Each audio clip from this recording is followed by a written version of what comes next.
Que el Señor me los bendiga, queridos hermanos. Qué bonito poder estar una vez más aquí en este programa recuperando la doctrina.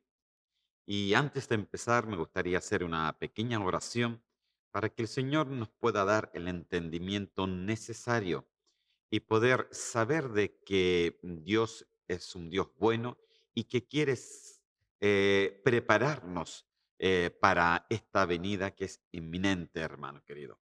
Vamos a orar. Señor, te doy gracias en el nombre de Cristo Jesús y te pido, Señor mío, de que tú nos pongas ese Espíritu Santo que nos da el entendimiento necesario, Señor, para que esta palabra pueda caer en buena tierra, Señor, pueda tener buenas semillas, Señor, pueda traer los frutos, Señor Santo, necesarios para cambiar y transformar nuestras vidas, nuestros pensamientos, nuestras actitudes, Señor mío, como personas cristianas que somos. Señor, te doy gracias.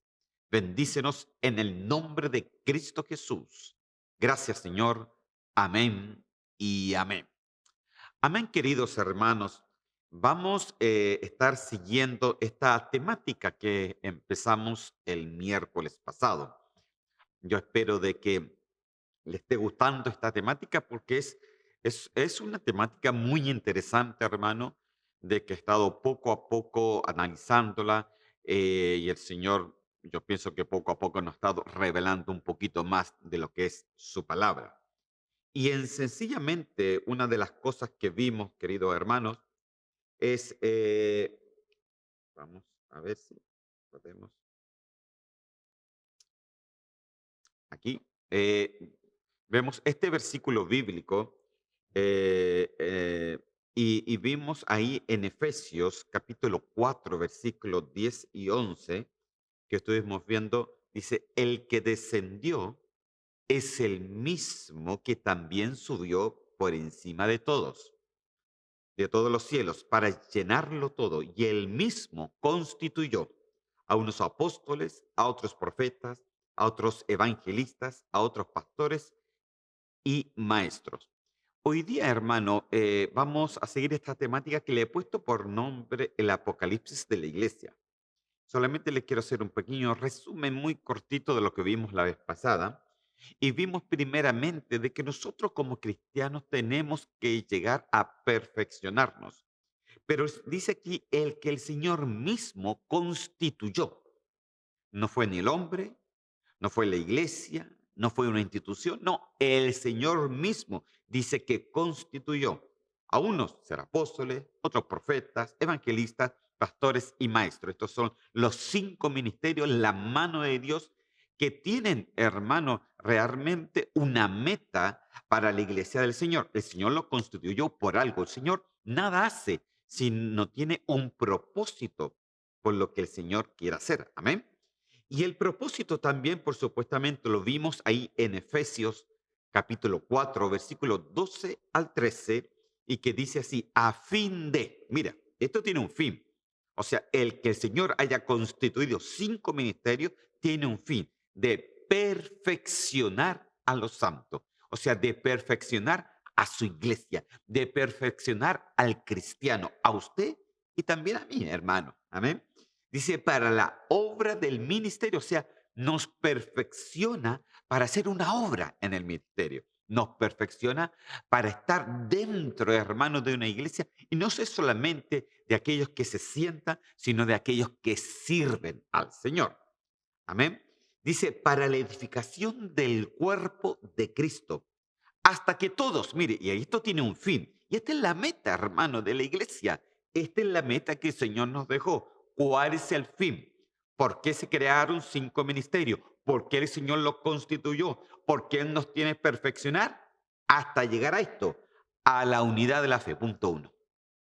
Terrible esto, hermano. La unidad es uno de los puntos más difíciles, hermano, en considerar. Porque usted tiene que estar unido al Señor. Mire, el Señor mismo decía, Señor, yo en ti, tú en mí y ellos en nosotros. Aleluya, hablando de nosotros, ellos hablando de nosotros. Imagínese la unión, a la unión de la fe que tenemos que llegar. Mire esa unión que tiene Padre, Hijo y Espíritu Santo, que llegan a ser uno, hermano. Entonces, esa unión, hermano, es una unión de la fe, es una estatura, hermano, que nosotros tenemos que alcanzar. Unidad de la fe, punto uno. Al conocimiento del Hijo de Dios, conocimiento, discernimiento de su palabra. A un varón perfecto, que también lo vimos la vez pasada. Esto solamente es un repaso del miércoles pasado. Si usted no lo oyó, yo le recomiendo que después de este estudio usted lo pueda oír. Vaya a nuestra página de Facebook o a nuestro YouTube y usted pueda oír para que no se pierda nada de la palabra del Señor. Amén. De la unidad de la fe, del conocimiento del Hijo de Dios a un varón perfecto. Porque el Señor, hermano, el Señor nos pide perfección. No crea que el Señor solamente nos hizo para recibir a Cristo como nuestro Salvador personal y que no hagamos nada más. No, nuestra vida tiene que irse perfeccionando en su palabra, en cambios, hermano, en cambios de emociones, de actitudes, en cambios con el hermano, en cambios, hermano, donde usted pueda llegar a percibir cuál es su llamado, por qué el Señor lo salvó, porque no lo salvó solamente para estar en la iglesia, lo salvó porque cada uno de nosotros tenemos un llamado, tenemos una función en el cuerpo de Cristo. Amén. Y dice, a un varón perfecto a la medida de la estatura de la plenitud de Cristo. Ahora, llegar a la plenitud de Cristo es difícil en esta tierra. Solamente llegaremos a la plenitud de Cristo cuando el Señor nos venga a buscar, aleluya, nos arrebate, hermano, venga el arrebatamiento de la iglesia, venga ese paso del Señor, amén, y nos lleve a su presencia, amén.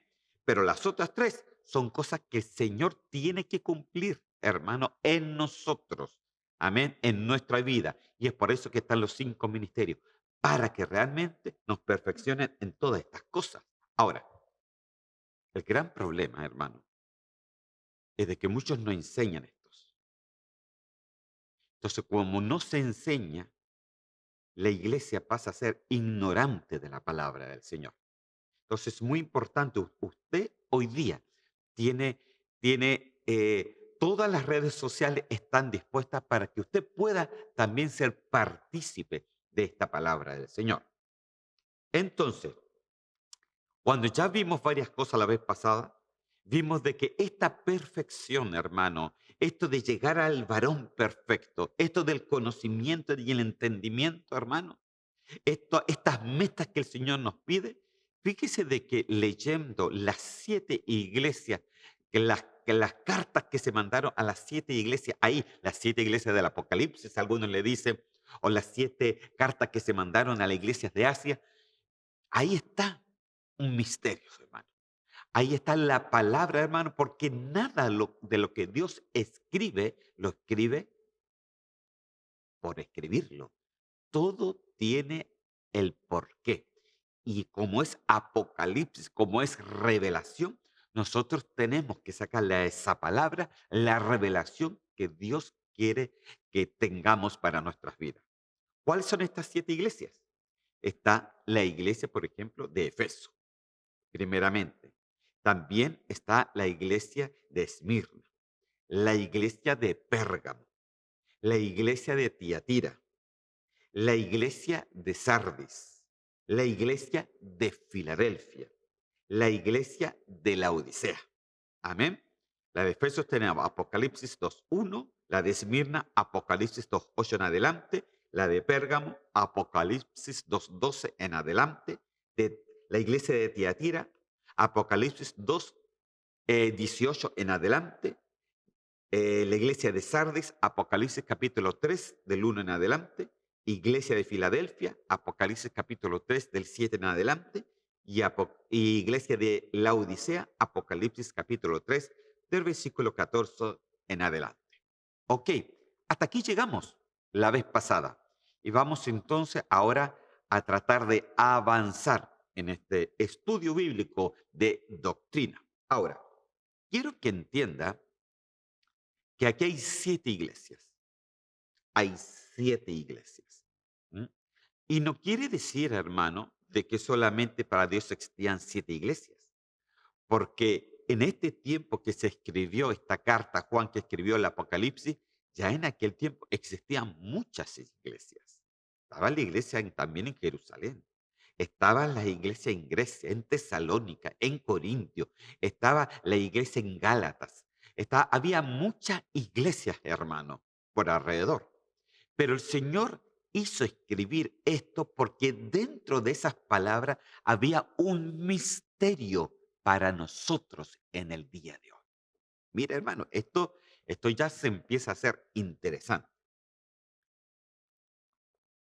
Ahora, lo que nosotros tenemos que entender de que estas palabras de revelación, porque eso es lo que significa Apocalipsis, revelación, estas palabras de revelación son para nosotros en el día de hoy. Dios, Cristo mismo, nos quiere hablar de algo que para que nosotros tengamos un entendimiento claro. Ahora, lo primero que quiero ver con ustedes es que dentro de estas 7 iglesias, solamente una es la que es arrebatada.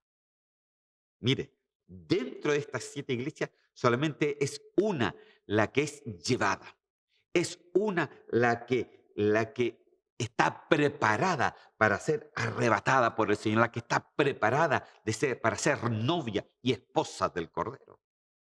Ahora, quiero que vea por qué dentro de las 7 solamente hay una. Fíjese de que el Señor llega a decir de que si uno lee bien el Apocalipsis, se da cuenta que cuando muchos se quedaron para el tiempo apocalíptico, dice que ellos tienen que lavar sus vestiduras ahí en el tiempo de la gran tribulación. Y cuando llegan a la presencia del Señor, eran multitudes incontables. O sea que, a ver, no quiero que me malinterprete, pero esto es lo que dice la palabra del Señor. La gran mayoría, hermano, desgraciadamente, la gran mayoría no han llegado a esa meta que el Señor pide para que puedan llegar a ser esposa del Cordero. Entonces, la gran mayoría se quedó porque eran multitudes las que llegaron al tiempo de la gran tribulación, incontables. En cambio, los que son arrebatados, el Señor le llama manada pequeña. ¿Por qué? Porque pudieron llegar a la estatura que el Señor, a la meta que el Señor nos pide.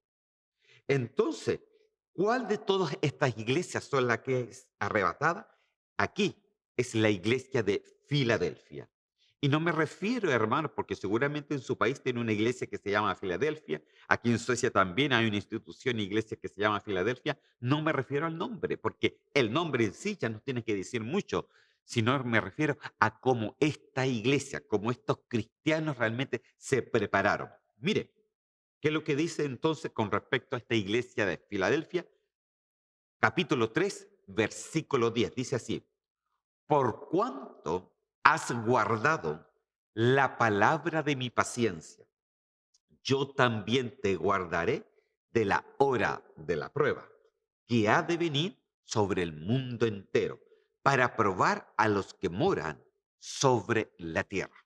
Mire, si lo quiero leer en otra versión, versión al día, para que lo pueda entender mejor. Mire lo que dice: por cuanto me has obedecido y has sido constante, mire cómo dice acá, y has sido constante, te protegeré de la gran tribulación y tentación que vendrá sobre el mundo entero para poner a prueba a la humanidad. Entonces yo quiero que entienda que la única iglesia de estas 7 iglesias que realmente el Señor le dio la protección, ¿cómo? Claro, porque la arrebató como esposa para él, como la novia, como ahí en las bodas del Cordero. Entonces ella la sacó de este mundo, hermano. Y eso es lo que nosotros hoy día estamos esperando y que cada vez vemos como el mundo va avanzando y entre más los vemos, hermano, más nos damos cuenta que la venida de Cristo cada vez está más y más cerca. Entonces, quiero que entienda que aquí dice la hora de la prueba, que se refiere al día del Señor o que se refiere a la gran tribulación, como lo dice la otra versión. Pero la gran tribulación, el día del Señor, hermano, al final es lo mismo. Lo que pasa es que tiene en la Biblia diferentes nombres. Y le quiero poner por lo menos unos 15 nombres para que usted pueda tener el entendimiento necesario, que cuando usted lo lea en la Biblia, usted entienda de que ese día se refiere al tiempo de la tribulación, al tiempo que incluso llega a decir también de la ira del Señor. Pero mire, veamos para que cómo tienen los diferentes nombres. Por ejemplo, se le dice el día del Señor. Eso está en Primera de Tesalonicenses capítulo 2, versículo 1 al 2. También se le dice el día de venganza. Jeremías capítulo 46, versículo 10. Le pongo todos los versículos bíblicos, hermano, porque esto es estudio bíblico. Amén. Se le dice también el día terrible. Isaías capítulo 13, versículo 9. También se le dice el día ardiente. Isaías capítulo 13, versículo 13. Se le dice el día de ira. Isaías capítulo 13, versículo 9. Se le dice el día del Señor o el día de Dios. Sofonías capítulo 1, versículo 14 o Isaías capítulo 13, versículo 9. Se le dice la angustia de Jacob. ¡Ah, qué terrible eso, hermano! La angustia de Jacob. Jeremías capítulo 30, versículo 10. Se le dice la hora de la prueba. Apocalipsis capítulo 3, versículo 10, que es el versículo que leímos recientemente, la hora de la prueba. Amén. Pero también tiene otros nombres este periodo de la gran tribulación, como también las tinieblas de afuera. Mateo capítulo 22, versículo 13. Se le dice la semana 70 de Daniel. Daniel capítulo 9, versículo 20 al 27. Se le dice tribulación o gran tribulación. Mateo capítulo 13, versículo 19. Se le dice los ayes. Ay, hermanos, de eso tendríamos que volver a hablar, aunque yo lo he hablado aquí en la iglesia con los hermanos los días domingo, un tiempo atrás, pero sería bueno que lo tomáramos más profundamente aquí dentro del estudio bíblico. Vamos a ver si alcanzamos para eso. Apocalipsis capítulo 9, 10 y 11, donde habla los ayes. Amén.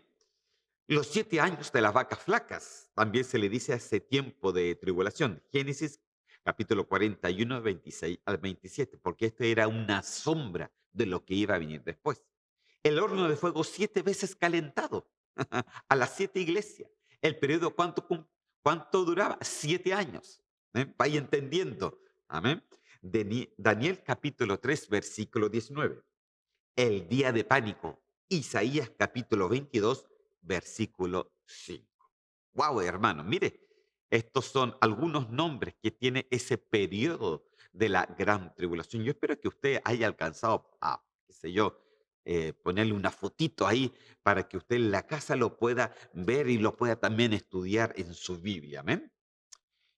Ahora, es importante, hermano, que cómo puede ser que una de las 7 iglesias fue la que el Señor cuidó, arrebató para que no pasara la gran tribulación.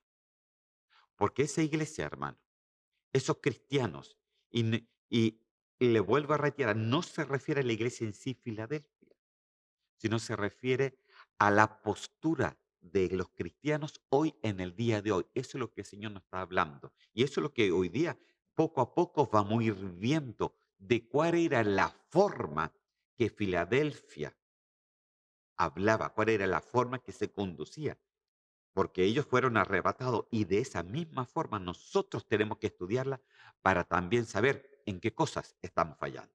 Amén. Entonces, quiero llevarlos a Cantares capítulo 6, versículo 8 al 10. Y dice así la palabra del Señor. 60 son las reinas y 80 las concubinas y las doncellas sin número. Mas una es la paloma mía, la perfecta mía. Es la única de su madre, la escogida de la que dio a luz. La vieron las doncellas y la llamaron bienaventurada. Las reinas y las concubinas y le alabaron. ¿Quién es esta que se muestra como el alba? Aleluya. Hermosa como la luna, esclarecida como el sol, imponente como ejércitos de orden. Aleluya. Mira, hermano, aquí Cantar de los Cantares Aquí no está hablando, esta es una sombra, está hablando realmente de que el Señor siempre escogió, hermano. No es que el Señor haga acepción de personas, pero sí hace elección de personas, hermano. ¿Por qué? Porque la palabra me llega a decir que tenemos que llegar a la estatura del varón perfecto. La palabra que leímos, que me dice en Efesios, que tenemos que llegar al conocimiento y al entendimiento pleno. La palabra del Señor también me dice que tenemos que llegar a la unidad de la fe. Entonces estas son metas que se nos ponen, porque esas metas nos hacen nosotros ponernos en hermano, que el Señor nos ponga el sello en la frente, ese sello de Él, para que el Señor nos cuente como la paloma de ella, como la perfecta, dice, la perfecta mía, la única, dice incluso. Incluso dice, pues, ¿quién es esta que se muestra como el alba? Mire, desde que empieza el día, hermosa como la luna, esclarecida como el sol, hasta que se pone el sol, siempre es bella delante del Señor. ¿Sabe por qué es bella?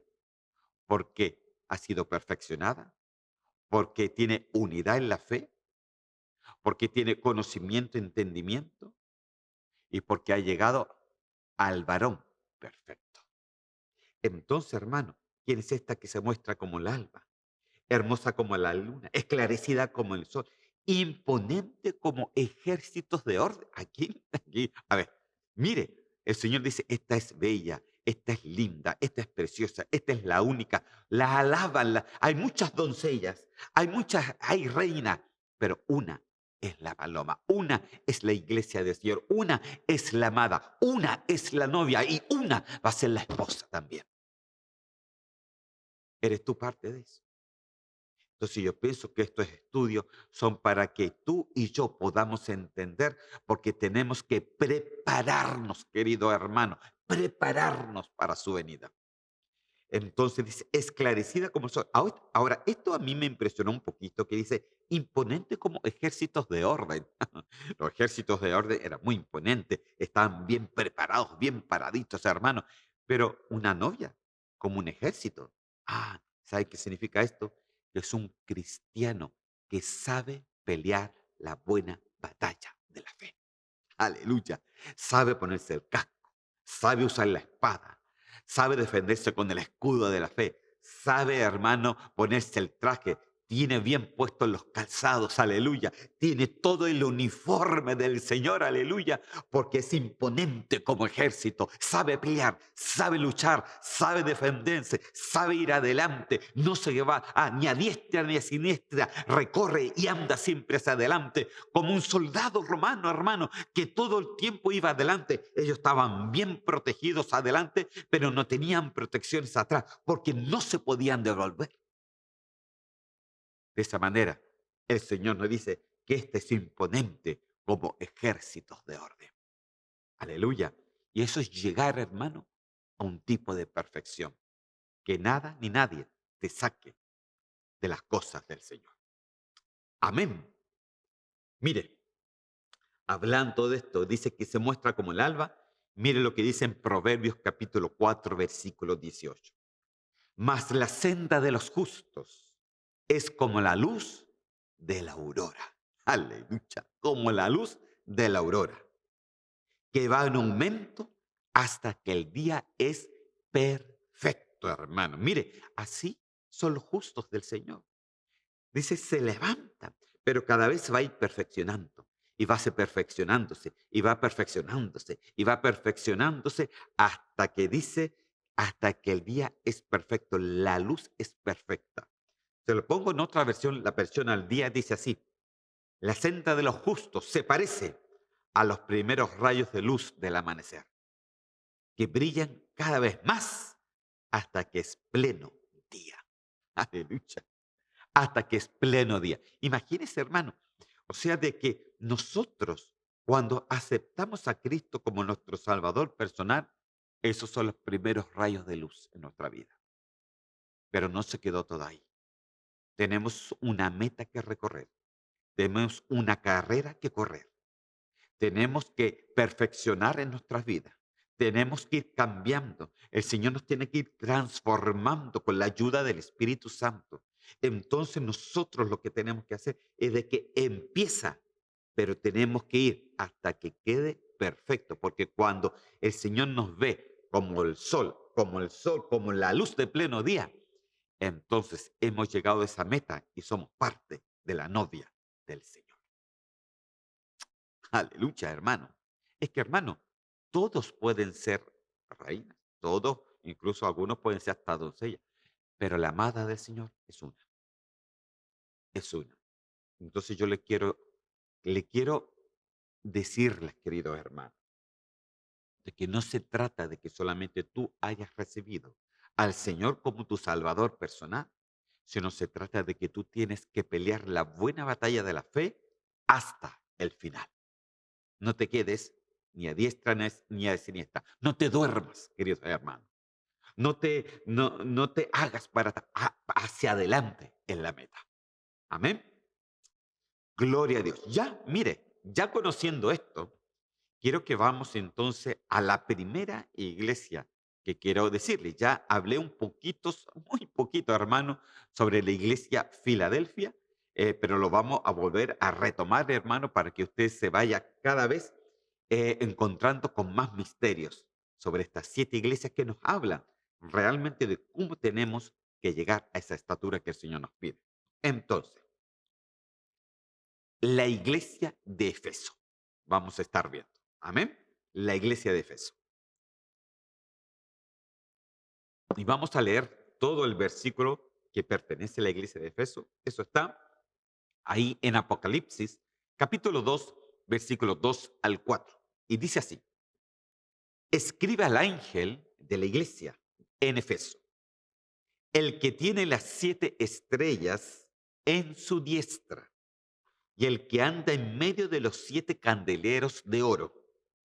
Dice esto: yo conozco tus obras y tu arduo trabajo y paciencia, y que no puedes soportar a los malos, y has probado a los que se dicen ser apóstoles y no lo son, y lo has hallado mentirosos, y has sufrido, y has tenido paciencia, y has trabajado arduamente por amor de mi nombre, y no has desmayado, pero tengo contra ti que has dejado tu primer amor. Ok, hermano. Aquí hay una cantidad enorme de tela que cortar. Pero mire, primeramente yo quiero ver el principio de esto para que lo podamos entender mejor. Dice, escribe al ángel de la iglesia. Entonces usted podrá decir, ¿será que tenemos un ángel? Porque la iglesia, hermano, somos nosotros. El templo es una cosa, pero la iglesia somos nosotros. Ahora, cada iglesia, por supuesto, tiene su visión. La visión de nosotros es preparándonos para su venida. Ese es nuestro eslogan, ¿no? Amén. Por eso se llama Iglesia de Cristo, vida nueva, tener una vida nueva, una vida diferente en Cristo Jesús. Entonces dice, escribe al ángel de la iglesia en Efeso. Y dice, el que tiene las 7 estrellas en su diestra y el que anda en medio de los 7 candeleros de oro. La pregunta es, ¿qué significa esto? Lo bueno, hermano, es que la misma Biblia da la respuesta a todas nuestras interrogantes. Entonces, quiero que vayamos a Apocalipsis capítulo 1 y en el versículo 20. Y dice así la palabra del Señor. El misterio de las 7 estrellas que has visto en mi diestra y de los 7 candeleros de oro es esto. Las 7 estrellas son los ángeles de las 7 iglesias. Óigame bien, ¿entendió? Las 7 estrellas son los ángeles, o sea, ángeles estrellas, ¿ok? Tiene una similitud. Es por eso que cuando el Señor dice, y arrancó la tercera parte de las estrellas, se refiere a la tercera parte de los ángeles. Amén. Entonces, las 7 estrellas son los ángeles de las 7 iglesias. Aquí hay algo importante, hermano. Y los 7 candeleros que has visto son las 7 estrellas, en otras palabras. Entonces, las estrellas son los ángeles. Y los candeleros son las iglesias. Amén. Ahora, aquí dice al principio que es el misterio. Entonces nosotros tenemos que saber, hermano, que todo esto, con respecto a las 7 iglesias, con respecto a estas estrellas y a estos candeleros, es un misterio.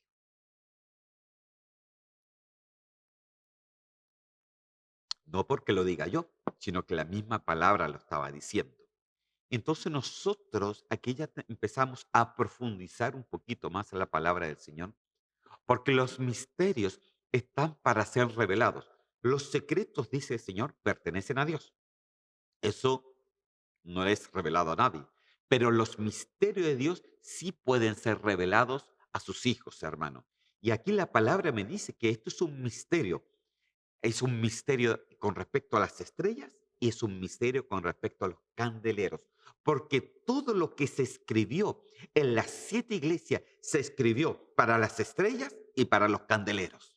Se escribió para los ángeles de la iglesia y se escribió para las iglesias. Amén. Entonces, cuando vemos eso ya, esto ya no está hablando, hermano, que no se refería tanto al tiempo que se escribió esto, sino que esta revelación es para nosotros ahora. El misterio hoy día tiene que ser, hermano, sacudido, tiene que ser abierto para que nosotros podamos comprender, hermano, cómo caminar la vida del Señor en esta tierra. ¿Cómo la tenemos que caminar? ¿Cuál es la forma que tenemos que caminar? ¿Cómo tenemos que pensar? ¿Cómo tenemos que conducirnos? Entonces, empezando un poquito eh, este tema, hermano, vamos entonces a ir aquí a la palabra del Señor para que lo entienda un poquito mejor. Y dice así. En primer lugar, la palabra ángel, cuando dice, ¿no? De que escribe al ángel, hermano, escribe a las estrellas eran los ángeles. Dice ángel, es una palabra que se le dice ángelos, ¿no? En el diccionario Strong, el numeral es el G32. A ver, solamente para que lo vuelva a reiterar, para que usted lo tenga presente. Cuando digo numeral Strong, es del diccionario Strong. Uno ve normalmente el diccionario Strong que sencillamente hace el original, el, o sea, da la especificación del original del griego, amén, ya que la Biblia y el Apocalipsis fue escrito en griego. Es por eso que hay una G antes, ¿ok? G32 quiere decir de que el numeral de ese 32 habla de lo que es la palabra ángel. Y significa ángelos y quiere decir mensajero. También quiere decir mensajero, ángel, pero como implicancia también quiere decir, según el diccionario Strong, según el diccionario Bain y según muchos otros diccionarios bíblicos, también quiere decir pastor. Ok. Santo Dios. ¿Sabe lo que estaba diciendo el Señor? No estaba diciendo tanto que nosotros tenemos un ángel ahí, guardián. No, no, no.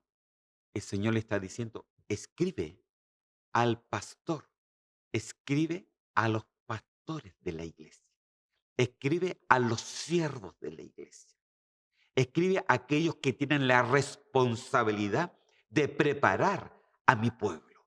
Escríbeles a ellos.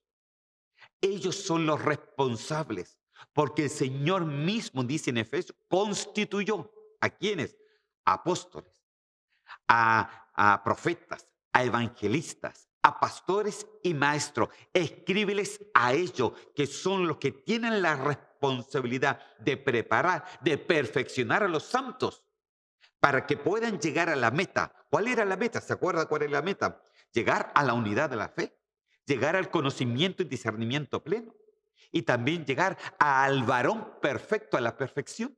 Entonces, hermano, escríbeles a ellos porque son ellos ahora los que tienen la responsabilidad.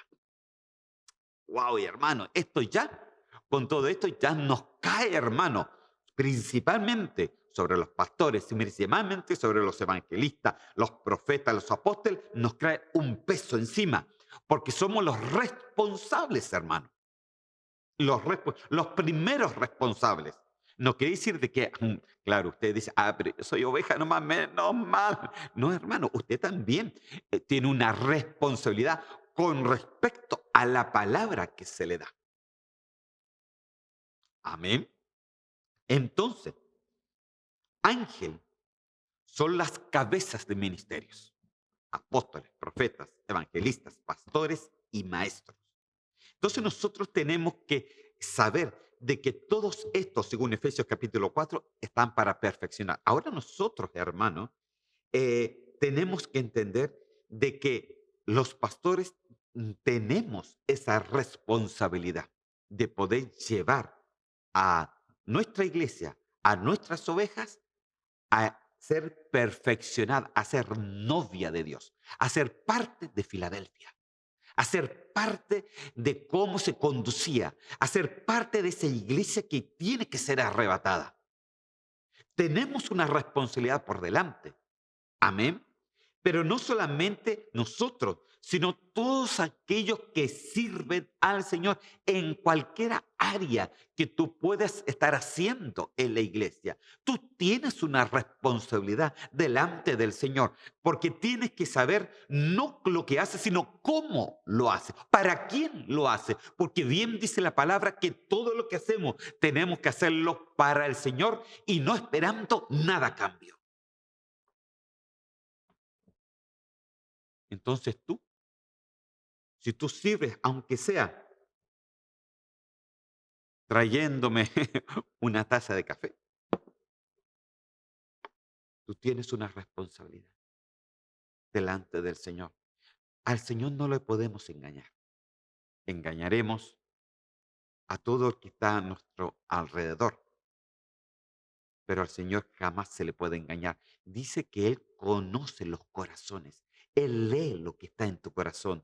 Él cuando vino acá, dice que Él conocía los corazones de los fariseos, que eran hipócritas, le decía. Y le decía otras cosas más feas todavía. Santo Dios. Imagínese si un pastor va y le dice a un hermano, usted es un hipócrita, se nos va de la iglesia. Pero el Señor no le importa nada. Él conoció el corazón y se lo dijo para que se arrepintieran. No para hacerlos disgustar, sino para que se arrepintieran. Pero muchos no lo hicieron. Santo Dios. Entonces, aquí, este ángel, el ángel de la iglesia, es principalmente para los que están dirigiendo la iglesia y para los que sirven en la iglesia. Yo siempre les digo, por ejemplo, a los hermanos de la alabanza, usted tiene una responsabilidad inmensa delante del Señor, porque ustedes están parados adelante, son siervos del altar, son siervos del altar, son Judá. ¿Quién iba primero a la guerra? ¿Cómo se destruyó los muros de Jericó? A través de la alabanza, a través de que ellos iban primero. O sea, la alabanza es como el que prepara el camino para que la palabra del Señor pueda ejercer el efecto por la cual es mandada. Entonces hay una responsabilidad. No es sencillamente tocar, no es sencillamente cantar, no, porque nosotros no cantamos, alabamos, hermano. Nosotros no solamente hacemos una canción lenta, no, es adoración. Adoramos, alabamos. Mire qué impresionante que el Señor llegó a decir que el Señor anda buscando adoradores en espíritu y en verdad. Entonces, quiere decir que entonces dentro de las alabanzas hay muchas hipocresías. Entonces nosotros tenemos que ser personas verdaderas, porque se nos ha dado una responsabilidad delante del Señor. Escribe, del Señor, escríbele a ellos, escríbele a los siervos, escríbele a los que hacen algo en la iglesia, escríbele a ellos, porque ellos son los primeros responsables, porque lo que el Señor te ha dado, el Señor te hace responsable de lo que a ti te ha dado. Terrible, hermano. Pero estamos hablando de Apocalipsis, estamos hablando de revelación, estamos hablando de lo que el Señor quiere con cada uno de nosotros. Seguimos. Apocalipsis capítulo 1, versículo 5, dice así: y de Jesucristo testigo fiel, el primogénito de los muertos y el soberano de los reyes de la tierra, al que Él nos amó y nos lavó de nuestros pecados con su sangre y nos hizo, a usted también, reyes y sacerdotes para Dios, su Padre, al sea la gloria e imperio por los siglos de los siglos. Amén. ¿Sabe qué quiere decir esto?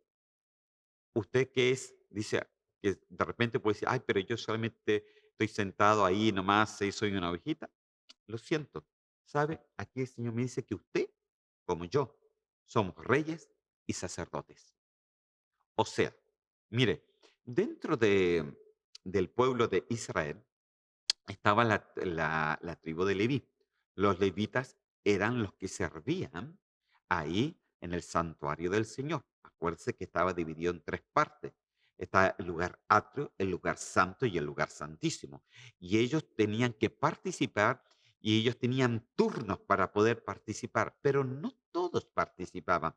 Todos los que nacían dentro de la tribu nacían sacerdotes, hermano, pero no todos alcanzaban a participar del santuario. Aún así, dentro de ellos tenían una responsabilidad de cuidarse y de servir como sacerdote personal en sus vidas.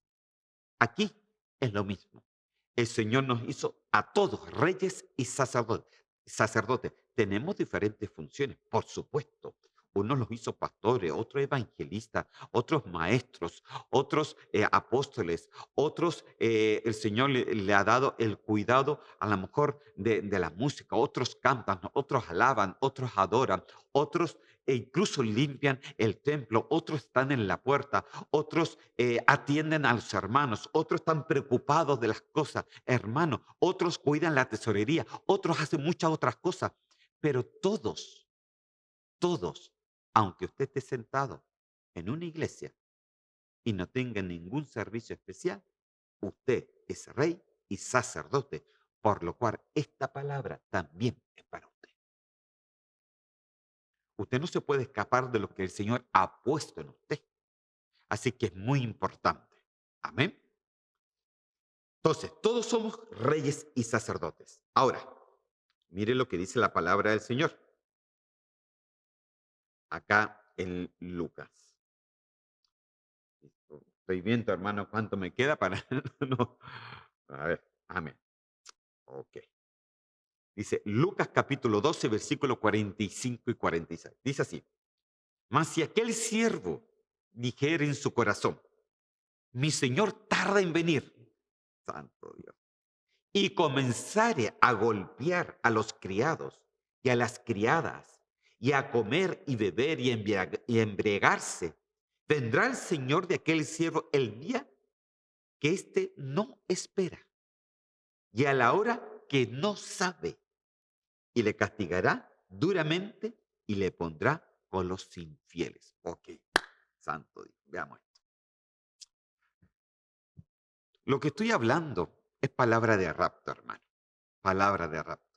Es llevarlo usted a la reflexión, porque nos queda tan poco tiempo que no le puedo hablar solamente dulcemente. Les tengo que advertir lo que dice la palabra del Señor. Aquí habla de siervo. Usted y yo somos siervos. Acuérdese que aunque usted esté sentado, es siervo porque usted es sencillamente rey y sacerdote, igual que uno. Amén. Nos puso en diferentes funciones porque el cuerpo tiene muchas funciones. ¿M? Unos hacen una cosa, otros hacen otra, pero muchos incluso pueden estar sentados, pero son los que oran en la iglesia y también está haciendo su función. Amén. Entonces, dice, más si aquel siervo, nosotros, usted o yo, dijéramos en nuestro corazón, mi Señor tarda en venir. Entonces, muchos pueden decir, ay, hermano, usted está diciendo desde siempre que el Señor viene y no viene. Mire, yo me convertí a los 15 años. En este momento tengo, ¿cuánto tengo? 52 parece que tengo. No, es que perdí la cuenta, hermano. ¿Mm? Y desde el principio he estado oyendo de que el Señor viene. Pero cuando veo el mundo, hermano, como está, veo que cada vez está más cerca y más cerca y más cerca. cuando comprendo la palabra del Señor y la entiendo, veo que el Señor está más cerca que nunca, hermano.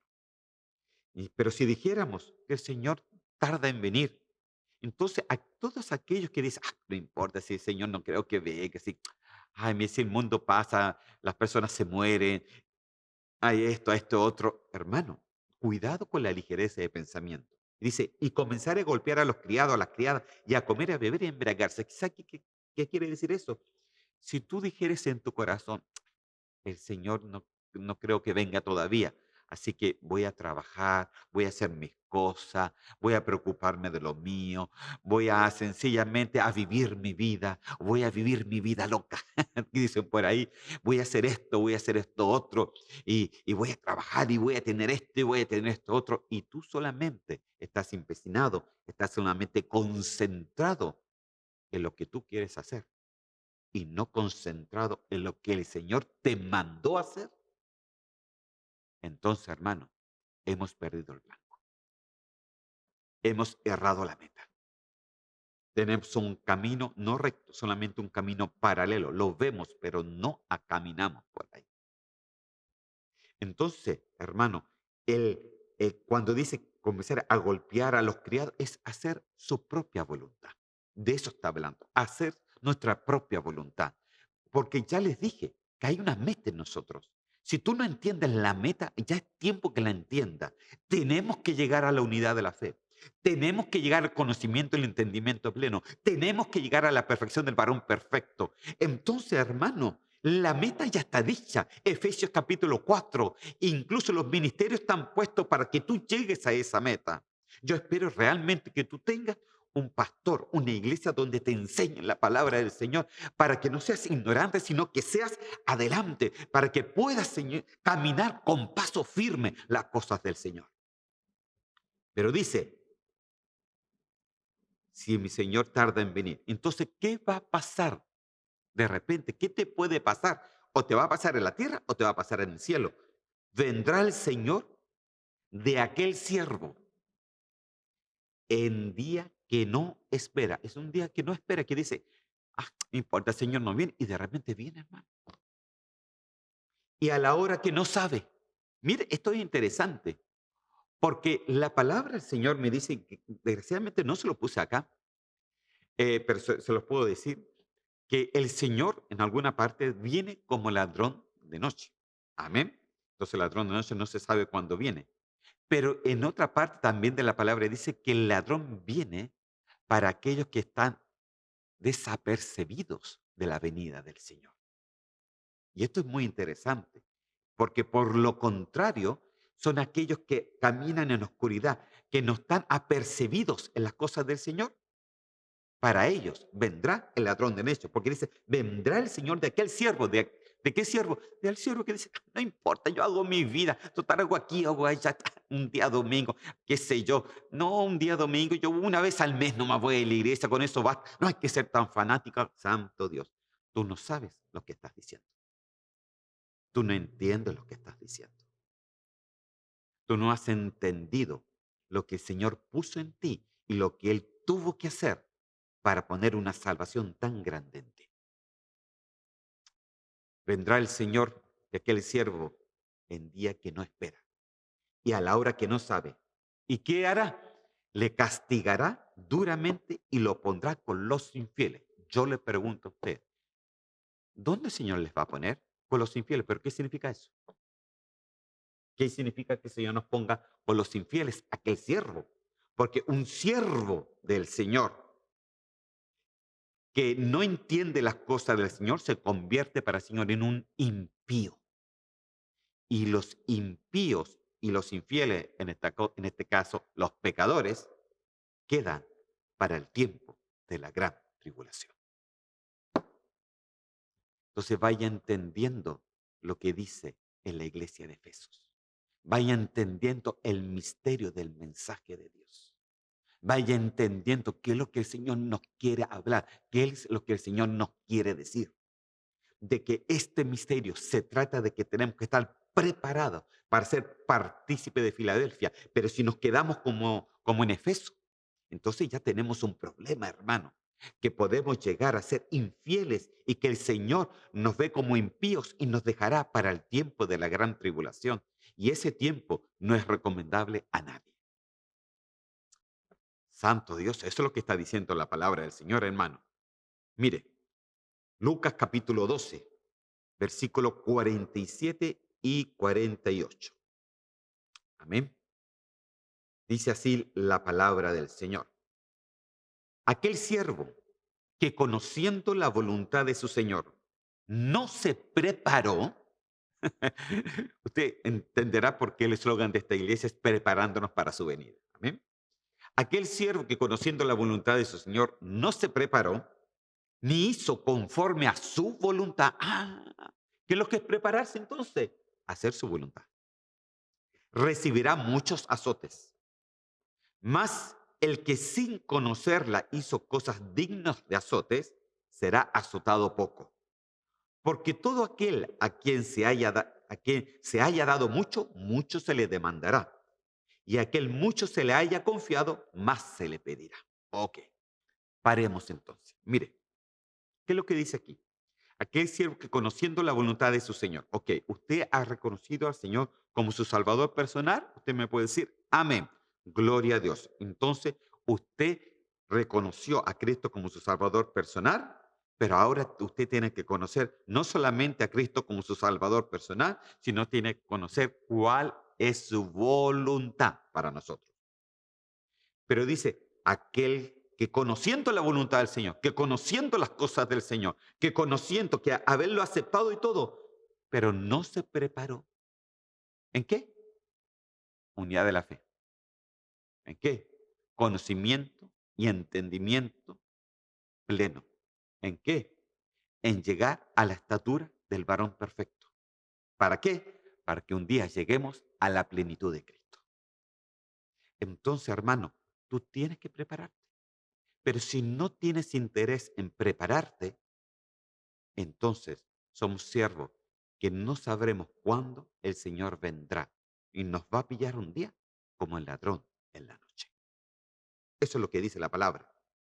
Dice, ni hizo conforme a su voluntad. O sea que el prepararse tiene que ver con la voluntad de Dios. Tú tienes que prepararte. Pero ¿cómo? No haciendo tu propia voluntad. Hermano, de que tú vayas un día a la iglesia no es que tú estés preparado. No, el prepararse recorre todos los días de nuestra vida. Que tú estés realmente leyendo, estudiando la palabra del Señor, orando, dándote todo el tiempo para Él, hermano. No las sobra, no las migajas, no el tiempo que nos sobra, sino el tiempo, ¿no, hermano, que tenemos una dedicación para el Señor.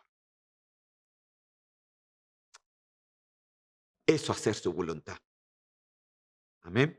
Pero si no hiciste con respecto a eso, dice la palabra, recibirá muchos azotes. Ahora, miren la parte amarilla, quiero que la entiendan. Porque todo aquel a quien se haya dado mucho, mucho se le demandará. Y el que mucho se le haya confiado, más se le pedirá. Aquí hay dos cosas importantes que quiero que entiendan. Cuando habla de que a los que se le ha dado mucho, ¿a quién se les da, hermano? ¿A quién yo le doy la palabra? Cuando me paro delante, cuando estoy en estudios bíblicos, ¿a quién yo doy la palabra? A las ovejas. Entonces las ovejas que llegan a ser para Dios, incluso reyes y sacerdotes también, a ellas se le ha dado mucho. Entonces usted es responsable de lo que se le ha dado. Amén. Pero también hay otra parte. Y al que mucho se le haya confiado, ¿a quién se le ha confiado la palabra? Al ángel de la iglesia, al siervo de la iglesia, a los pastores, a los profetas, a los evangelistas, a los maestros, a los apóstoles, etcétera, a todos los siervos. A ellos se le ha confiado la palabra para que realmente declaren su palabra y preparen al pueblo de Dios. Entonces tenemos dos responsabilidades. Al que da, la oveja al que se le da, porque la oveja es la que oye, pero también al que se le confía la palabra para poder platicar, para poder hablar de la palabra del Señor, también nosotros somos responsables de dar la buena palabra del Señor. A nosotros se nos va a pedir, a las ovejas también, Entonces, todos que pertenecemos al cuerpo de Cristo, todos estamos encerrados, hermanos, estamos en esa parte y todos somos responsables, cada uno con sus funciones. Entonces, porque a todo aquel que se le haya dado mucho, si a la oveja se le ha dado mucho, si se le ha dado mucha palabra, si se le ha dado mucho por muchos años y no hace la voluntad del Señor, se te demandará lo que tú has oído. Y al pastor que a muchos se le ha confiado, o al evangelista, o al siervo que tenga en la iglesia, que mucho se le ha confiado, que el Señor le dijo, haz esto otro, prepara tu pueblo, y no lo ha hecho, también más se le pedirá. Santo Dios. Y entonces usted me dice, pero hermano, ¿y cómo lo podemos hacer? No es tan difícil, porque el Señor llegó a decir, mi yugo es fácil. Toma tu cruz y sígueme. Pero el yugo del Señor es liviano, porque todo lo llevó a Él. Entonces, Él nos dice hoy, como en Isaías capítulo 41, y en el versículo 10 dice, no temas, porque yo estoy contigo. No desmayes, porque yo soy tu Dios, que te esfuerzo en la preparación. Siempre te ayudaré. Siempre, si tú lo quieres, el Señor siempre te va a ayudar. Siempre te sustentaré. No tengas miedo, no tengas temor. Él te va a sustentar con la diestra de mi justicia. Aleluya. Con la diestra de mi justicia. Entonces, hermano, ¿quién es el que está contigo? El Señor. ¿Quién es el que hace que tú no desmayes? El Señor. ¿Quién es el que está contigo todos los días hasta el final del mundo? El Señor. ¿Quién es el que te sostiene? El Señor. ¿Quién es el que te da las fuerzas? El Señor. ¿Quién es el que te ayuda? El Señor. ¿Quién es el que te sustenta, hermano, con la diestra de su justicia? El Señor. El Señor lo hace, hermano. Entonces, ¿qué les quiero decir hoy día? Mire, solamente hemos estudiado la primera parte del versículo de Efesios. Solamente hemos estudiado hoy día las estrellas. Hemos estudiado, escribe al ángel de la iglesia. Solamente ese texto es lo que hemos sacado toda una hora de estudio bíblico. Entonces, quiero orar contigo. Quiero orar por ti.